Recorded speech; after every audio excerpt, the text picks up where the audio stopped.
Ebulondi, okay. Bulondo iko huko Bungoma kwetu. Irene, unasoma class? 2. Uko miaka ngapi? Irene is in class 2 at Ebulondi Primary School. Ziogopa umepaka we dawa usikiwe sikia uchungu.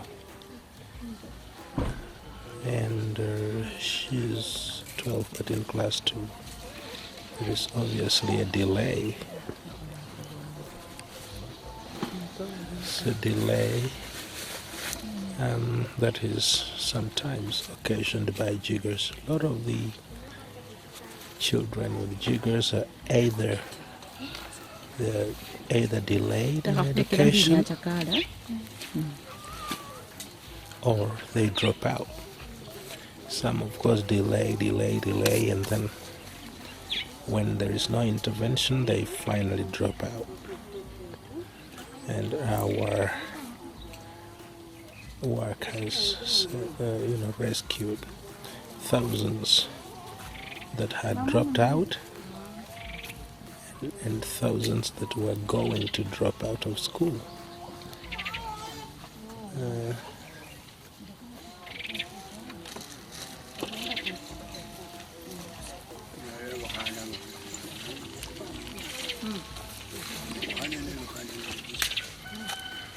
So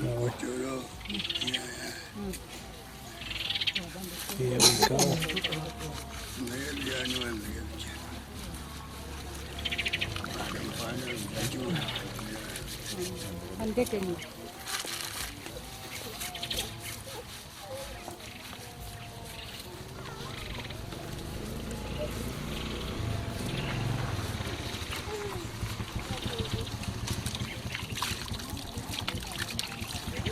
There was a colony of jiggers that was packed by her souls at a place where really she wouldn't have been able to step on the ground. It would be hard because when jiggers afflict you, they make it too painful to walk, to put pressure on that afflicted place, afflicted area.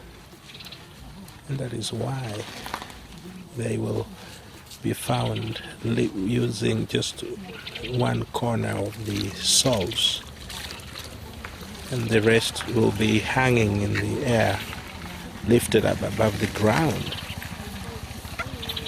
And accompanied with that lifting up is, of course, a problem with balancing. So it makes walking such a tedious thing.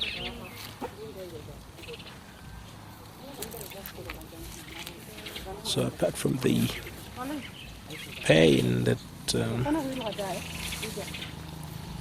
comes in the night, during daytime, people with jiggers are not able to walk uprightly, to walk in a balanced way. And because of that problem with putting weight where it's not supposed to be put, eventually what happens is that victims assume a different structure. They walk in a skewed way. They limp. They actually become lame. That's why a lot of the people who had jiggers as young children don't walk upright, and their shoes will be seen to recede on one side. They cannot have shoes for a long time because their feet are deformed and they'll be eaten up on one side. The tragedy of jiggers is just hard to quantify. It's a terrible bug. And therefore it becomes so interesting to imagine that there is a lot of indifference towards people having this thing. Indifference from politicians, indifference from church, indifference from church, indifference from society. You know, it's amazing how people can just look on as this terrible thing eats up people, fellow human beings. It's something we can never find logical explanation to. It's a phenomenon. To us, we find it hard to comprehend the fact that people let others have this thing. Children, adults, the aged. Doesn't make any sense.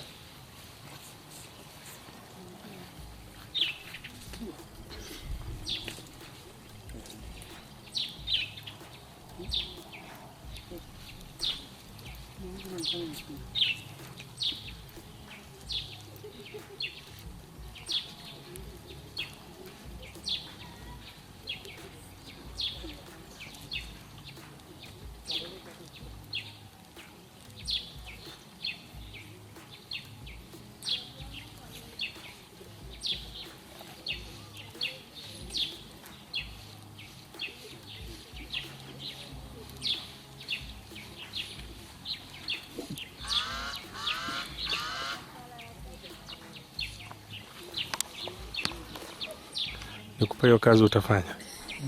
Utafanya hiyo kazi? Utaweza? Nikuachia scalpel utafanya? Umewahi fanya? Umewahi jaribu? We'll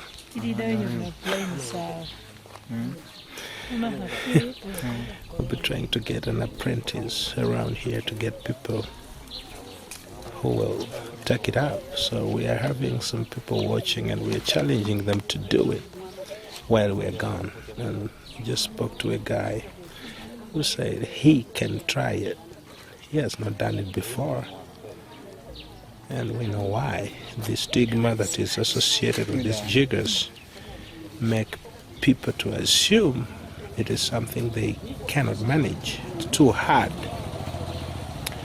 Because when something is given a superhuman ability, you let it be.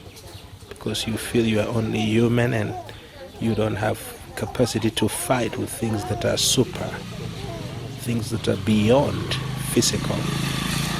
And so people look on, even as their siblings or neighbors, wallow in jiggers.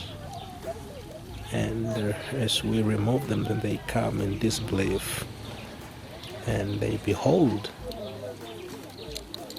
what we're doing with a lot of amazement and, of course, disbelief.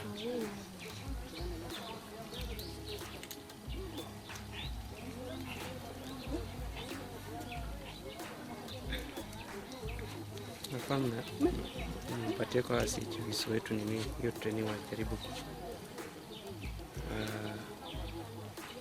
hata wapate wawe na nafasi ya kumanage hizi beef, wasingoje tu mpaka mkuje.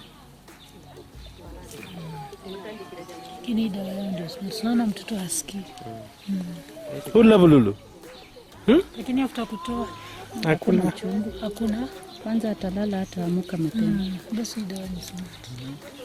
Hii ni mingi. Ilipita 100. Ni mguu mmoja. Umeshtuka. Na wale zinakuanga 1,000 kwa mguu. Hata 10,000.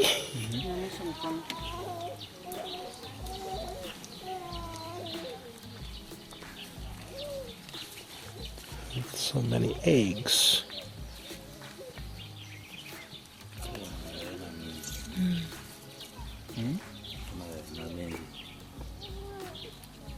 Mita sangu kafuye haraka.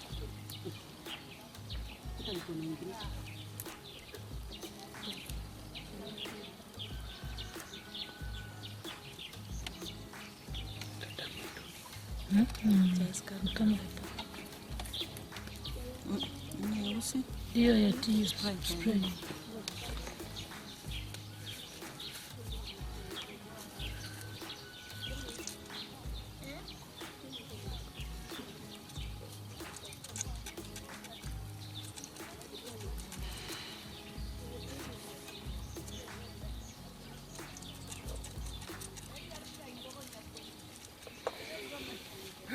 Mbuta sio sababu denje.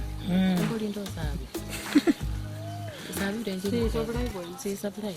Sali nje chetu. Ile mbuta. Si supply kwa ndio bila bete.